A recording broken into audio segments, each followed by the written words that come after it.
How to mirror iPhone screen on Windows.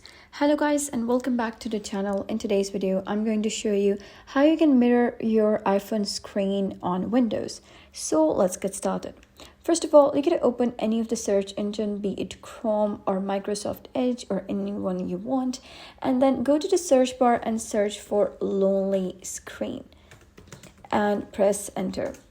After that, you got to download this one, that is lonelyscreen.com. Press on it, click on get started today, and after that you got to select download for Windows, and once you do so, you'll be able to see that an installer would be downloaded. So what you got to do is simply install that, and once you install that, you'll be able to see something like this installed on your screen, that is Lonely Screen.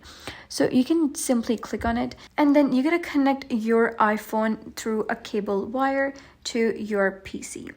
And after that, on your phone, you're going to open the screen mirroring and select Lonely Screen. And once you do so, it will take a few seconds to load. And here you can see that I'm able to view my iPhone screen over here. So basically, screen mirror would be found over here in your control panel, and this is screen mirror, so you can simply click on it and then click on Lonely Screen, and you can see that all the actions that I'm performing on my phone right now, I'm able to see those actions on my PC screen. So that is basically how you can mirror your iPhone screen on Windows for free. So if you found this guide helpful, give it a thumbs up and don't forget to subscribe for more helpful tutorials. I'll see you in the next video.